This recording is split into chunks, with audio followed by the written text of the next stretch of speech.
Précisément ce sujet de l'AME avait été évoqué parce qu'il est éminemment symbolique. Il est symbolique de cette folle politique migratoire qui fait que les Français ont ce sentiment qui est plus qu'un sentiment, qu'ils n'ont pas plus de droits que les autres et peut-être plutôt moins que les autres.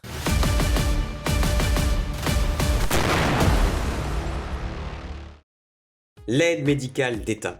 Cette panoplie de soins accessibles aux étrangers est le serpent de mer des aides publiques accordées aux personnes immigrées. Que voudrait-il faire de cette AME? La soutenir? La critiquer? On débunk que tout ça. L'AME, dit aide médicale d'État, est un dispositif de soins accordé aux étrangers en situation irrégulière présents sur le territoire français depuis au moins 3 mois. Cette aide prend en charge un ensemble de soins médicaux et hospitaliers dans la limite des tarifs de la sécurité sociale. Parmi ces soins, le traitement dentaire, la couverture vaccinale, l'IVG, les opérations chirurgicales nécessaires comme les tumeurs et les fractures par exemple, ou encore des médicaments. Ces opérations urgentes sont remboursées immédiatement. Ensuite, nous avons les actes non urgents, comme l'optique ou la pose de prothèses. Ils peuvent être compris dans l'AME, mais seulement remboursés après un délai de 9 mois. Quant aux soins de confort, exit la chirurgie esthétique et les cures thermales. Ils ne sont absolument pas pris en charge. Est-ce que ce dispositif, comme présenté, est le bon?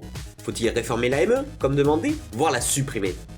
En 2024, le coût total de l'AME s'élève à 1,1 milliard d'euros, soit 0,5% des dépenses de santé de l'année, qui représente 247 milliards d'euros.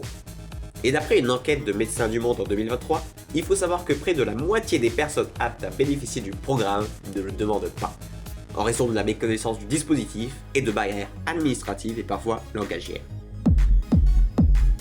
Pourquoi alors certains médias s'accaparent-ils de ce sujet? Nous avons là le droit à un véritable sophisme. Les étrangers viendraient en France pour jouir des cures thermales grâce à l'argent des travailleurs français.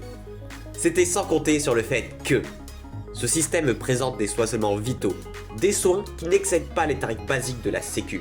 Qui plus est, occupe une part totalement mineure dans le budget de la santé et dont ne profite pas un individu sur 2. La xénophobie a ses raisons, que la raison ignore.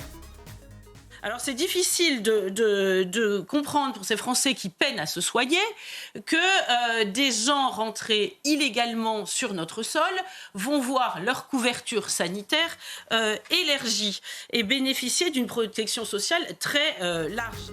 Une piste d'ouverture d'esprit serait sans doute de se mobiliser contre la baisse des droits médicaux des Français, plutôt que de pointer du doigt les habituels martyrs du système médiatique.